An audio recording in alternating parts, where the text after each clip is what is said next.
Le damos la palabra entonces a Juan Seguí.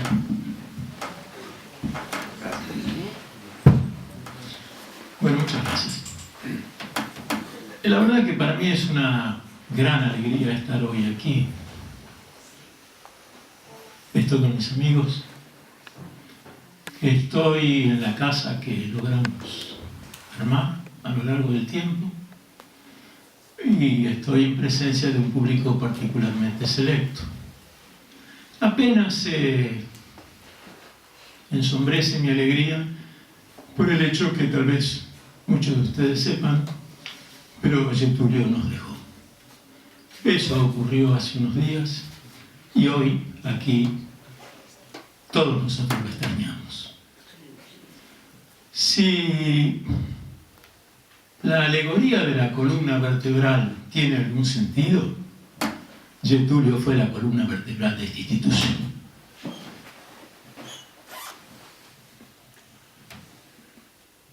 El hecho es de que hoy la convocatoria venía con otra figura, ¿cuál es la de el libro? Yo no recibí muchas instrucciones, no preparé muchos temas, pero debo decir que sin ser un crítico literario, el libro me gustó. Definitivamente me gustó. Se lee bien, está muy bien escrito.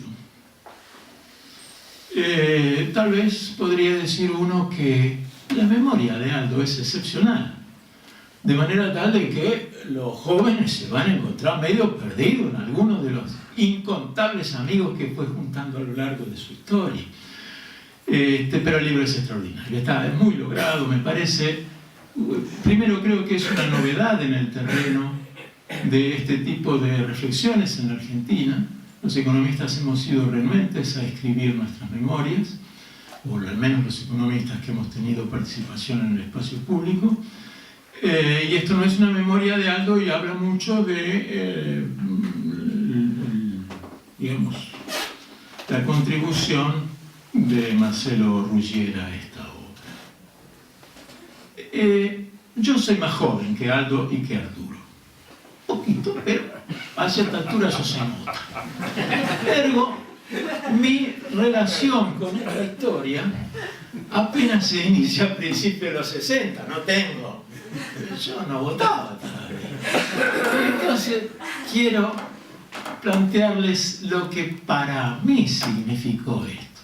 Primera cuestión, yo lo conocí primero a Arturo que a Aldo. Y esto tiene que ver con la historia que voy a contar. Porque ¿cómo lo conocí a Arturo? No había carrera de economía. Él era uno de los que había diseñado el plan de estudios, pero todavía no estaba vigente. Y algunos tipos raros pretendíamos estudiar economía. Don Julio Olivera se prestaba a facilitarnos la tarea. Entonces venía y se sentaba allá al fondo. Y nosotros teníamos que dar en el pizarrón capítulos. ¿Qué hacíamos con este señor y otros amigos? Y tratábamos de hacer el diferencial total de las ecuaciones de Patinkin. Fuimos a estudiar matemáticas exactas para poder entender a Debré. Estoy hablando del principio de 60, recién salido. Bueno, él era nuestro inspirador porque sabía matemáticas. Pero además. Pero bueno, así empezó la cosa. Y yo pretendía ser un economista, vaya a saber por qué. Entonces íbamos a lo de Olivera. Circunspectos, traje oscuro, probablemente chaleco y corbata, econométrica bajo el brazo y a recitar nuestro conocimiento de matemáticas. Extraordinario. La verdad, era un desafío. Se cruzó Ferrer. ¿Cómo se cruzó Ferrer? Sí, se cruzó Ferrer, no había economía, no había. Apareció el libro.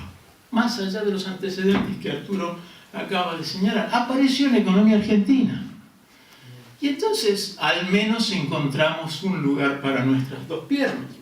Por un lado podíamos estudiar alta teoría y por otro lado podíamos enfrascarnos en discusiones sobre la realidad cotidiana en función de el insólito, destacado, maravilloso esfuerzo que hizo Aldo con esa voluntad que siempre ha tenido para dar una interpretación escrita de largo plazo sobre el crecimiento o el desarrollo de la economía argentina que permitía a cualquiera.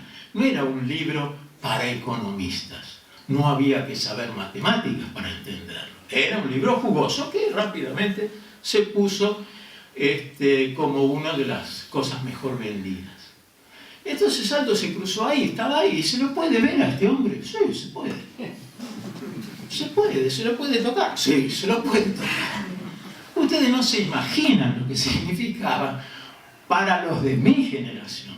Este deslumbrante cometa que pasaba por ahí era extraordinario. Hizo muchas cosas en esa época, pero yo lo que quiero hacer notar es el salto cualitativo. Cuando uno lee un libro, más o menos todo va ocurriendo porque las cosas son así. Pero no había nada, y él la hizo. Hizo el centro de coyuntura. El centro de coyuntura es un recuerdo imborrable para muchos de nosotros porque muestra desde ya una novedad. En Argentina no había informes económicos. El primer informe económico que hubo se hizo en el centro de coyuntura del IDES. ¿Y cómo se hace entonces para participar de eso? Donde muchos de nosotros estuvimos. Basta con ir. Aldo no muerde. Al contrario, invita, pone, ¿querés discutir? Discutí. Él se ocupaba de una cosa extraordinaria.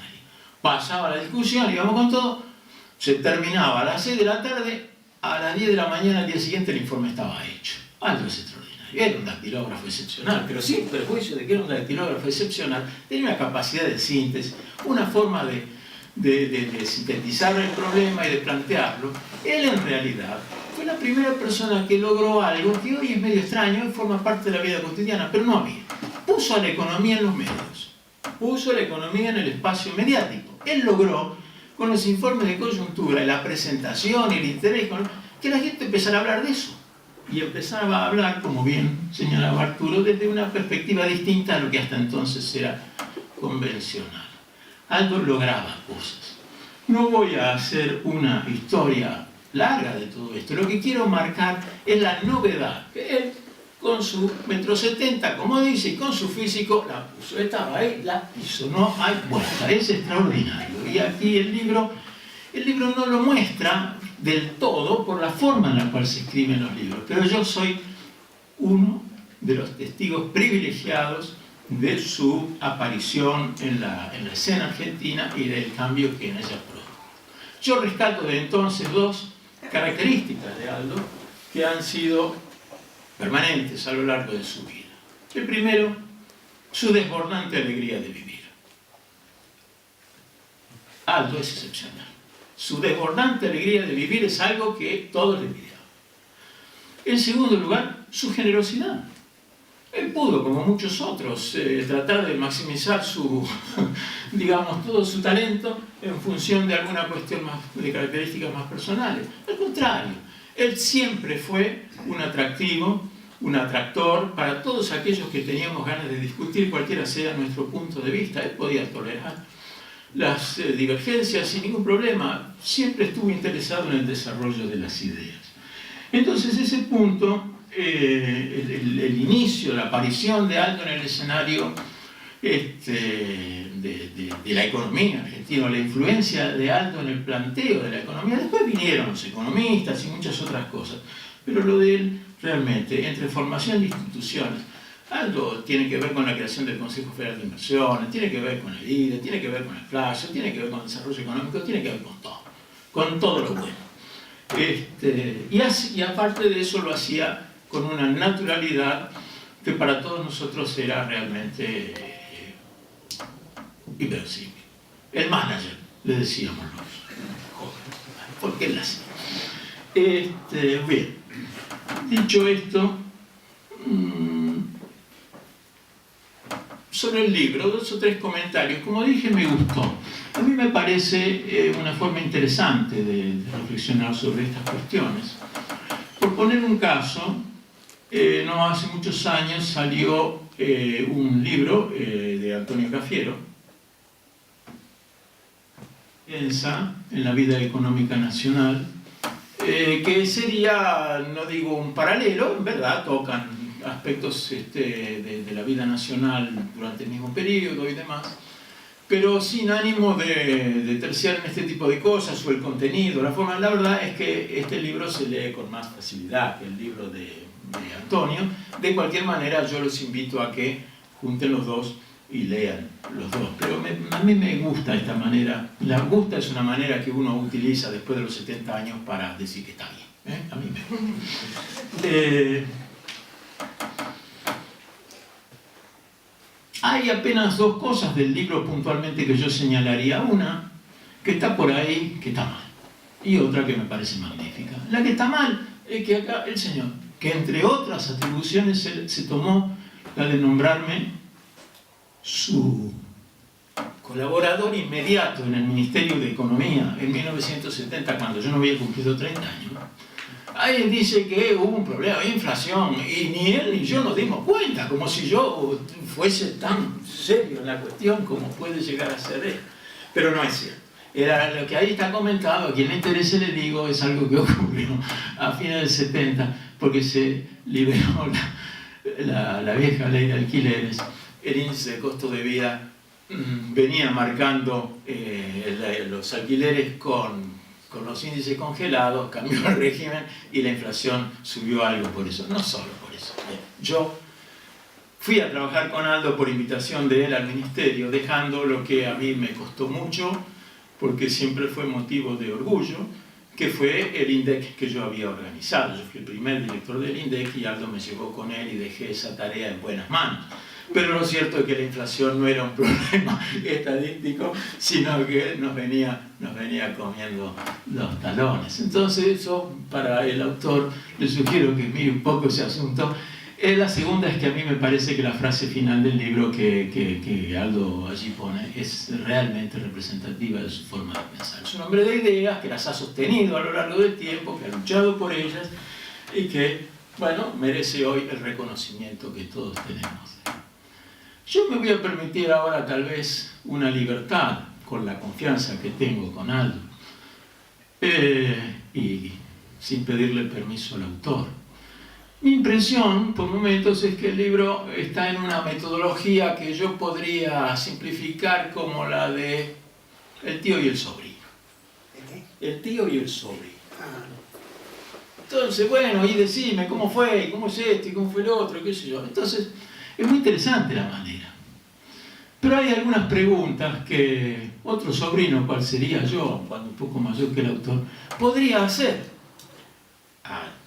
Pero me voy a permitir contestarla yo en lugar de él. Entonces, mi primera pregunta al autor, al tío, oye tío, ¿nunca te peleaste con nadie? En el libro no figura ninguna pelea. Y entonces el tío se ríe y me dice, yo fui siempre un hombre de acuerdos, lo cual es absolutamente cierto. Entonces el sobrino lo mira al tío y le dice, oye tío, en este mundo tan complicado de la Argentina, donde la corrupción es algo cotidiano, ¿nunca te tentaron? El tío me mira y me dice, ¿pero qué te pasa vos? Y entonces yo intervengo y digo en nombre del tío, de los hombres decentes no se duda. Y ese es el mérito de Aldo. Los hombres decentes están al margen de estas cosas. La tercera cuestión, por último, entonces, sí, oye tío, ¿y nunca tuviste ganas de ser presidente? Teniendo una vida política tan intensa. Y la respuesta que yo doy por el tío. Y no, en algún momento seguramente se me cruzó por ahí.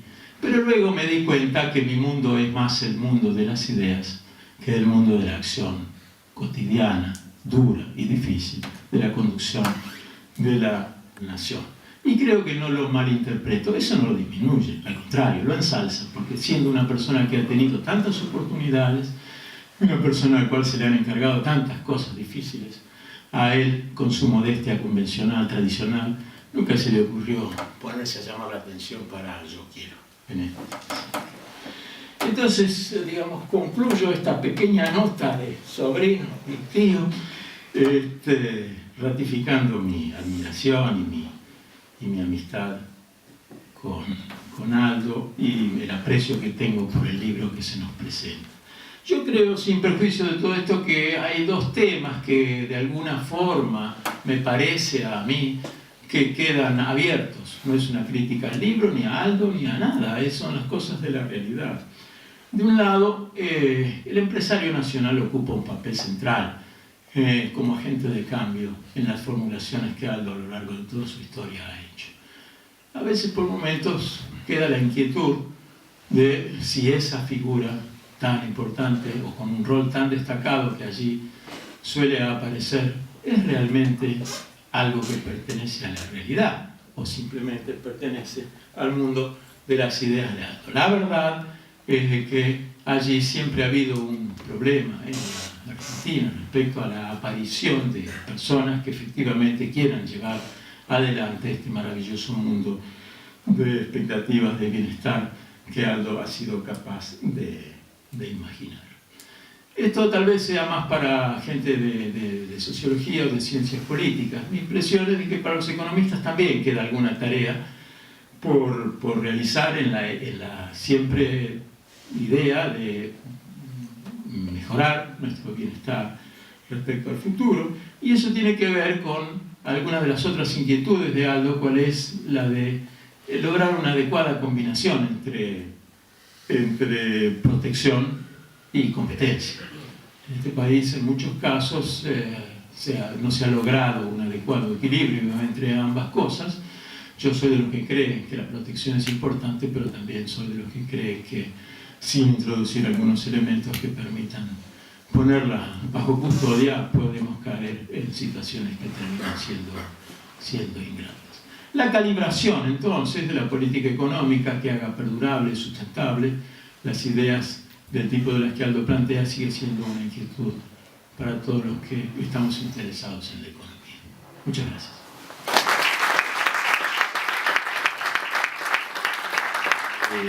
Vamos a darle la palabra entonces a Aldo, el homenajeado.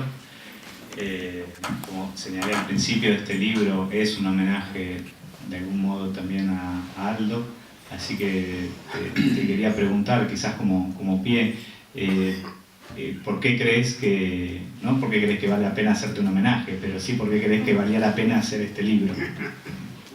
Bueno, buenas noches, muchas gracias por la presencia de todos ustedes y los amigos acá en la mesa. Voy a empezar como empezó Juan, recordando a un querido amigo, Getúlio Steinberg.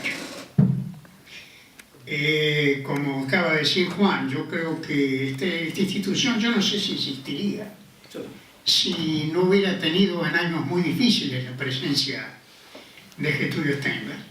Así que estas palabras me adhiero a lo que dijo Juan, un homenaje a su memoria. Yo creo que Vives, y creo que el presidente me lo confirmó, conversamos un minuto antes de la reunión, que el instituto va a hacer creo que conviene que haga un acto de homenaje a la contribución de Steinberg, que fue un verdadero administrador de la cultura, gestor de la cultura. La revista, todas las actividades que se desarrollaron tuvieron su impronta, y por lo tanto vayan estas palabras sumándome a las de Juan de homenaje a su memoria. Bueno, ustedes verán que tengo muy buenos amigos, algunos de ellos están en la mesa. Después de las cosas que han dicho y los recuerdos que han traído, yo me siento muy gratificado de la opinión de ellos y de la presencia incluso en la sala de amigos también muy queridos. Y hablando del tema de la juventud, de la cual se jactaba y se jacta Juan, yo recordaré que cuando estábamos armando el grupo de coyuntura, y él un día vino a verme el estudio, y estábamos viendo a qué otra gente íbamos a invitar, y yo sugerí, ¿qué le parece? No nos tuteábamos todavía. ¿Qué le parece, fulanito? Me dice, no, fulano, me dice, es un poco joven. Y yo le digo, escúchame, le digo, ¿usted qué edad tiene? Creo que tenía 22 o 23 años. Le parecía joven esta nueva incorporación. Bueno, yo la verdad es que estoy muy gratificado, creo que, bueno, en primer lugar, agradecerle a Marcelo que haya tomado esta iniciativa de tener estas conversaciones. Juan también decía que no hay experiencias no tenemos tradición de memorias acá en la Argentina, a diferencia de los Estados Unidos. Por ejemplo, las memorias de Arturo serían muy valiosas, con las cosas que ya nos ha contado, que ha recordado esta noche, de nuestra vinculación y de las cosas que hizo. No tenemos esa tradición. Como pasa, insisto, en los Estados Unidos, hay una práctica de que las personas que han tenido cierta trascendencia en cualquier campo de la actividad hacen sus memorias. Bueno, yo nunca me había propuesto hacer la memoria, ni mucho menos, así que la invitación de Marcelo fue toda una cosa provocativa, la hicimos, él conduce el relato, yo diría que otro entrevistador probablemente hubiera hecho cosas en la misma línea de pensamiento, pero hubiera tocado otros temas. Yo creo que lo que tiene de importante el aporte de Marcelo es que, siendo él un historiador tan importante como es, pueda sacar de una entrevista hechos que tienen relevancia para entender el contexto y lo que pasa en cada momento del relato. Así que yo creo, me considero muy afortunado que una persona como Marcelo se le haya ocurrido hacer este libro, ¿no? Y no quiero agregar más cosas. Por ejemplo, el tema que plantea Arturo sobre Frondizi, yo creo que es un tema debatible para discutir.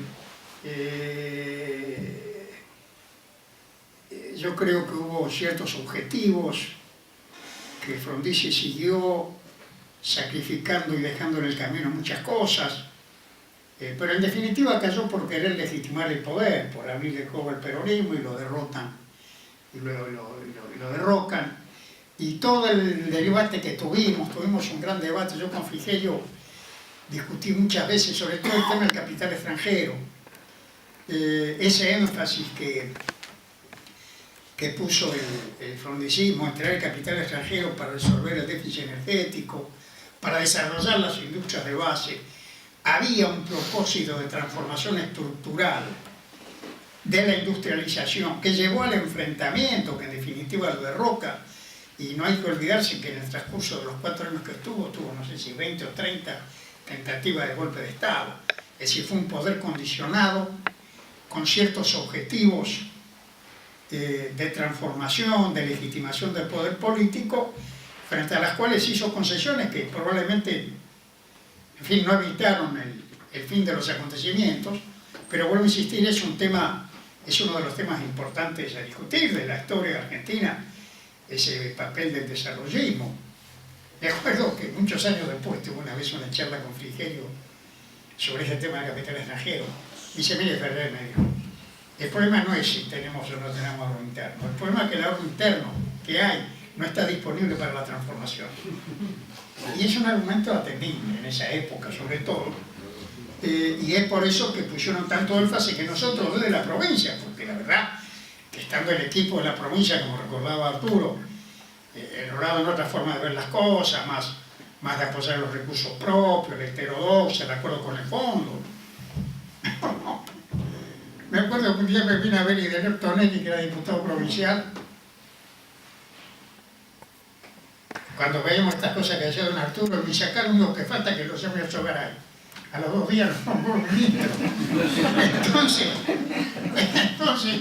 es decir, nos provocó una gran conmoción, pero yo estoy convencido que fueron concesiones, a lo mejor estratégicamente y políticamente equivocadas, pero no tengo duda de que el objetivo de fondo era la transformación industrial, el autoabastecimiento energético, el reencuentro del país con el peronismo, la legitimación del poder. Y vuelvo a insistir, él le abre las puertas del peronismo y gana el peronismo en la provincia de Buenos Aires y pasa lo que pasó.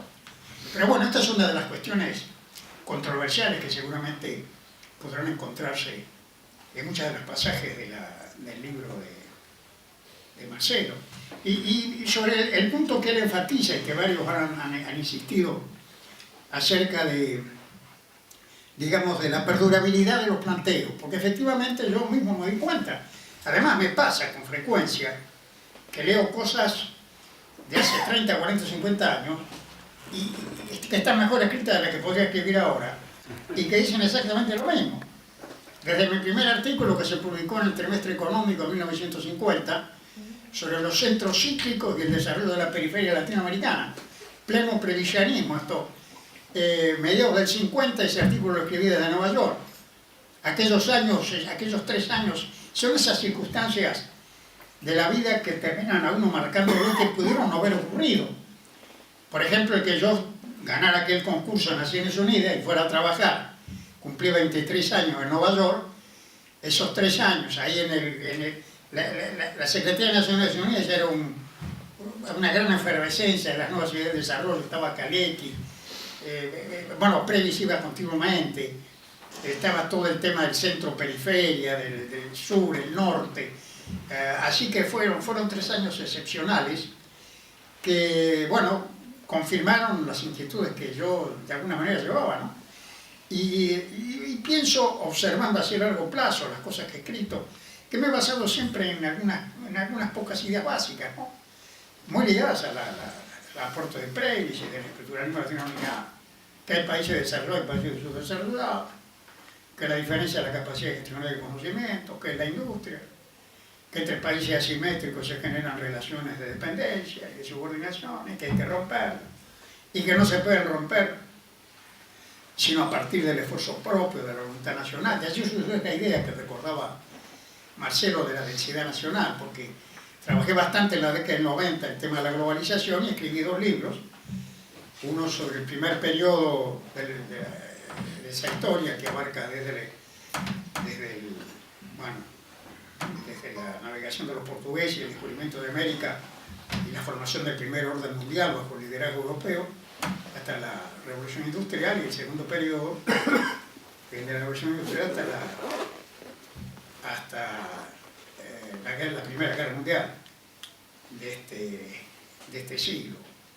Y la verdad que este tema de la ansiedad nacional surgió de una pregunta que yo mismo me hice, y dije, bueno, pero acá hay ejemplos de países que en el mismo escenario internacional lograron zafar del atraso, de la subordinación y pasar al frente.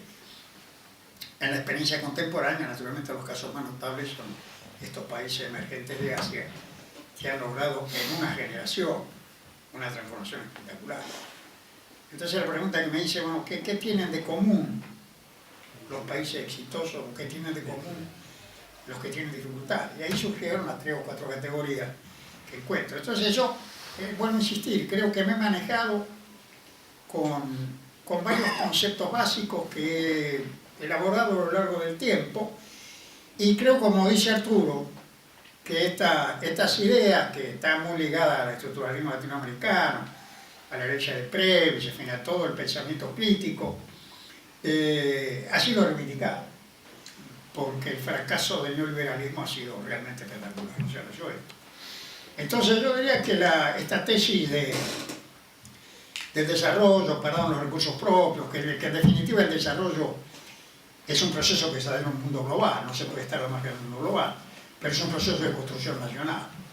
Y los países que tienen capacidad de hacer la construcción nacional pueden gestionar el conocimiento, pueden industrializarse. Son, digamos, algunas de las reflexiones que he cultivado a lo largo del tiempo, que la comparto con los amigos y seguramente con ustedes también, y en las cuales sigo trabajando, porque me parece que son buenas ideas. Así que, bueno, otra vez, muchas gracias a Lides por esta invitación, muchas gracias a los amigos que están acá, a la opinión de Arturo y de Juan y de Marcelo, y a todos ustedes también muchas gracias. Y a Lides.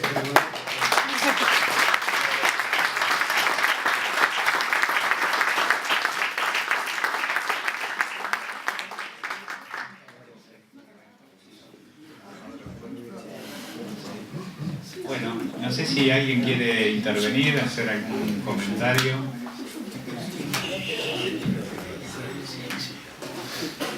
¿Puedo decir algo? Sí, cómo no.